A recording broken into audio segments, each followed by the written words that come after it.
Praise the Lord. परमेश्वराची स्तुती हो. बहिणींनो भावांनो, तुमचं स्वागत आहे संध्या दिलसे चॅनलमध्ये. आणि आज आपण खूप महत्त्वाच्या विषयावर बोलणार आहोत.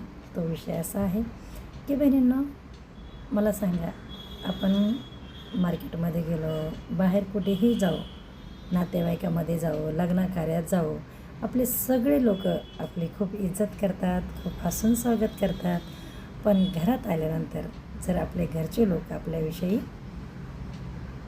खुश नसतील किंवा आपली इज्जत करणारे नसतील, तर मला सांगा, तुम्ही जीवनात सुखी राहू शकता? बिलकुल नाही, राईट? तर ह्याच प्रकारे आपण बघणार आहोत आज हा विषय की हे नेमकं होतं कसं. बघा, जर झाड चांगलं आहे तर फळं पण चांगलेच यायला पाहिजे ना. म्हणजे काही पालकांचं असं म्हणणं असतं, मी खूप छान आहे पण माझा मुलगा आहे ना असाच आहे, माझी मुलगी तशीच आहे, किंवा असं आपण दोष देत असतो. तर त्याच विषयावर आपण बघणार आहोत की नेमकं हे घडतं कसं आणि हे कशाच्या प्रभावाखाली असतं, त्या विषयावर आपण चर्चा करणार आहोत, राईट? तर महत्त्वाची चर्चा आहे की नाही. तर मला हेच म्हणायचं आहे की नेमकं आपण समजून घेणार आहोत की हे जे आपला इन्सल्ट करणारे किंवा आदर करणारे पण असतात, काही इन्सल्ट करणारे, टेन्शन देणारे पण लेकरं असतात, आहे की नाही. सर्व प्रकारचे मुलं असतात. तर ते मुलं कशामुळे असे झालेले असतात किंवा त्याच्या मागे काय प्रभाव आहे, त्याविषयी आपण महत्त्वाची चर्चा करणार आहोत बहिणींनी. तर प्रथम आपण बघूया की मुलं नेमके काय आहे. तर परमेश्वराच्या वचनात लिहिलं आहे, स्तोत्रसंहिता 127मध्ये 3रं वचन. परमेश्वराचं वचन सांगतं आहे की मुलं ही परमेश्वराने दिलेलं धन आहे. तर परमेश्वराने दिलेलं जे धन आहे ना, त्या धनाला आपण कसं वाढवत आहोत हे महत्त्वाचं आहे. आता धन म्हणजे मला सांगा, आपल्या शेतातलं धन असतं, काय करतो आपण? राखण करतो की नाही, सांभाळतो की नाही, का शत्रूच्या हातात देतो? नाही. त्याचप्रमाणे परमेश्वराने आपल्याला ते धन असं दिलं आहे की त्याचं आपण चांगलं संगोपन करावं, त्याला प्रेमाने वाढवावं, त्याला चांगल्या गोष्टी शिकवाव्या. परमेश्वराच्या वचनात लिहिलं आहे बहिणींनो भावांनो की आपल्या लेकराला प्रतिदिन ट्रेनिंग दे, शिकव. काय शिकव? कशा शिव्या द्यावा, कसं भांडण करावं, कसा चपटपणा करावा, कशी चोरी करावी, हे नाही. परमेश्वराच्या वचनातून शिकव की सर्वशक्तिमान परमेश्वराला काय आवडतं, त्याची काय इच्छा आहे, त्याला कसं वागलं म्हणजे आपल्या जीवनात आशीर्वाद येतात, कसं वागलं म्हणजे आपल्या जीवनात सन्मान येतो, प्रेम येतं, आदर येतो. म्हणून आपण लहानपणापासून आपल्या लेकराला ही गोष्ट शिकवली पाहिजे. बेटा, दुसऱ्यांचा आदर कर, मोठ्यांचा आदर कर, म्हणजे तो आदर केलास तर तुला आदर मिळेल. बरोबर आहे की नाही? आईवडिलांची आज्ञा पाळ. कशामुळे? आईवडील भुकेले आहेत खूप आदराचे? नाही. परमेश्वराचं वचन सांगतं आहे की तू आईवडिलांचा आदर कर, म्हणजे तुझं कल्याण होईल आणि तुला दीर्घ आयुष्य प्राप्त होईल. कळालं? म्हणजे आईवडिलांची आज्ञा पाळण्यामागे एक आशीर्वाद दडलेला आहे आणि तो आशीर्वाद आपल्या मुलांना भेटू नये, मिळू नये म्हणून त्यांच्यामागे एक दुष्ट शक्ती, जी सैतानी शक्ती म्हणतो ना आपण, दुष्टात्मा कार्य करत असतो. त्याचा प्रभाव ज्या लेकरावर असतो ना, ते लेकरू सगळं गावभर गोड बोलणार. बघा, सगळ्यांशी चांगलं वागणार, आपले आईवडील सोडून. आईवडील दिसले की याचं डोकं फिरलं, पप्पा आले की तोंड वाकडं, मम्मी आली की तोंड वाकडं, मम्मी काही बोलली की तोंड वाकडं. आपल्यापैकी कमेंट्स करून मला नक्की कळवा. बऱ्याच जणांना हा अनुभव असेल की आपले लेकरं दुसऱ्यांना बोलताना नम्रपणे बोलतात, आदर करतात, पण आईची भाषण म्हटलं, ए मम्मी लेक्चर देऊ नको बरं, माझं डोकं खराब होतं आहे, मला अभ्यास करायचा आहे, मला मोबाईल बघायचा आहे, मला हे शिकवू नको, आहे की नाही? मन भटकतात की नाही? जर खरंच तुम्हाला अनुभव असेल ह्या गोष्टीचा ना, मला कमेंट करून सांगा की खरंच तुमचं पण दुःख हेच आहे का हो? आपल्याला असं तळमळ असते, माझ्या लेकरांना मी हे शिकवावं, ते शिकवावं, एक चांगला माणूस बनवावं, आहे की नाही? आणि बहिणींनो, तुमची जर मुलं लहान लहान असतील, आज ह्याच विषयावर आपण बोलणार आहोत. तर जे छोट्यापणी ना लेकरांना घडवणं लय सोपं जातं. बघा, तो पिरियड आहे ना खूप चांगला असतो लहानपणचा. एकदा मोठे झाले ना मुलं, मग आपल्या हाताच्या बाहेर जातात, मग आपल्याला रडवतात ते.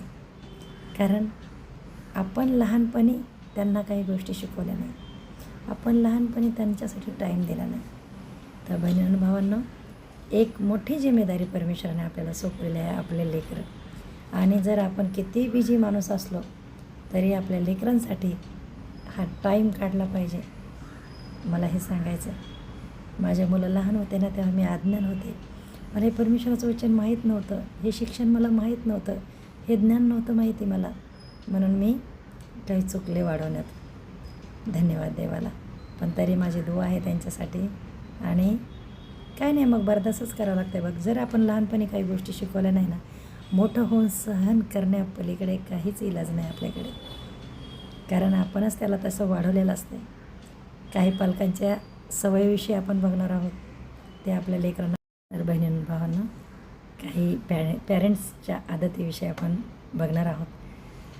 काही पॅरेंट्स कसे आहेत माहिती आहे, त्यांना ते शुद्धीवरच नाही आहेत की बाबा आपण आता खोटं बोलतो आहे लेकरासमोर, हे लेकरू आपलं शिकणार आहे.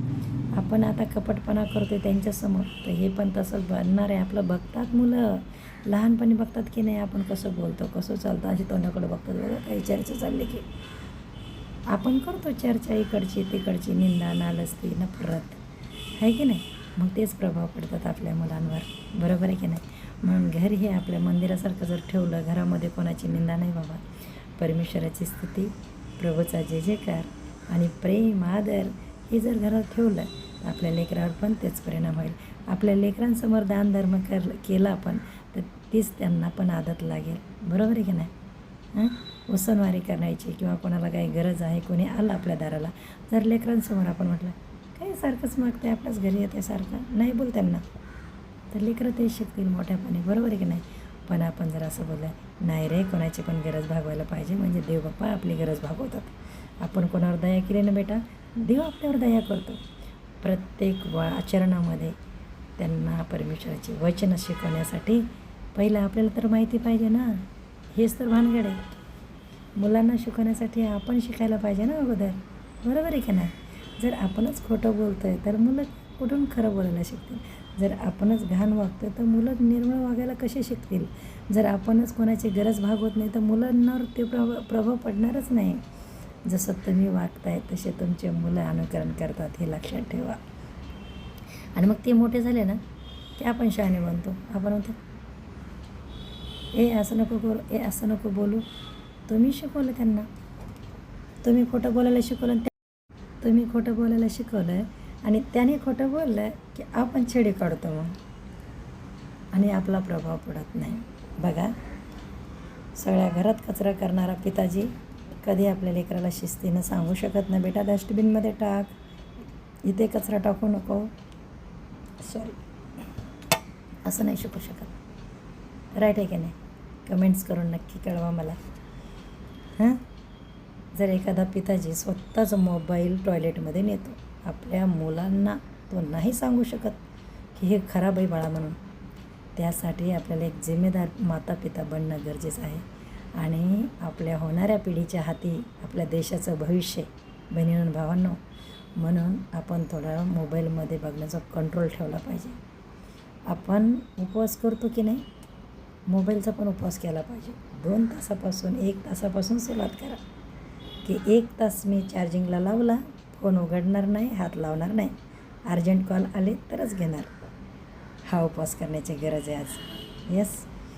तर बहिणींनो भावांनो, ज्यांचे लेकरं लहान आहेत त्यांनी ठिकाणावर येणं खूप गरजेचं आहे. देवाचं पवित्र शास्त्रामध्ये काय देवाचे नियम आहेत ते शिकून घेणं खूप गरजेचं आहे. असं केल्यानंतर आपले लेकरं हत्यारा बनणार नाहीत, आपले लेकरं बलात्कार करणारे बनणार नाहीत, आपले लेकरं गुंडा बनणार नाहीत, बरोबर आहे की नाही. आणि दुसरी गोष्ट महत्त्वाची, आपल्या लेकरांना बघून चांगलं बोला. आपण काय म्हणतो माहिती आहे का, हे तर आहेच बाई, काही कामाचंच नाही, कधीच सुधारणार नाही असावा आपण बोलतो. कधी जन्मात हे सुधारणार नाही, हे गुंडाच होणार आहे, हा आहेच चोर, हा आहेच, काय पण बोलतात काय काय मायबाप, बरोबर आहे की नाही. ही भाषा आपण नाही बोलायला पाहिजे. कारण आपल्या जबानीमध्ये 2 प्रकारचे सामर्थ्य आहेत बघा. किती? 2. एक आहे मृत्यूचं सामर्थ्य आणि दुसरं आहे जीवनाचं सामर्थ्य. तर आपल्या जिभेच्या ठाई 2 सामर्थ्य असल्यामुळे आपल्या शब्दामध्ये आपले शब्द फक्त शब्द नाही आहेत, ते मस्करीतले असू दे, कसंही असू दे, ते वास्तव घडवणारे हत्यार आहेत शब्द आपले. त्यामुळे आपण आपल्या लेकरांना आशीर्वाद करूया. बिघडलेले असतील तर आशा करूया, परमेश्वराकडे प्रार्थना करूया की प्रभू एक चांगला माणूस बनव माझ्या लेकराला. येस. आणि परमेश्वराने आपल्या मायबापाला एक जिम्मेदारी दिली, जे बऱ्याच मातापित्याला माहिती नाही. आपल्या लेकराला, प्रभूची स्तुती हो, दुआ कर. आपल्या लेकरांसाठी काय कर? दुआ कर. म्हणजे त्यांच्या भविष्याविषयी, त्यांच्या जीवनाविषयी आपण परमेश्वराकडे जी चिंता वाटते ना आपल्याला, ती परमेश्वराकडे आपण दिली पाहिजे आणि परमेश्वराकडे आपण दुआ केली पाहिजे आपल्या लेकरांसाठी. तुम्ही करता का आपल्या लेकरांसाठी?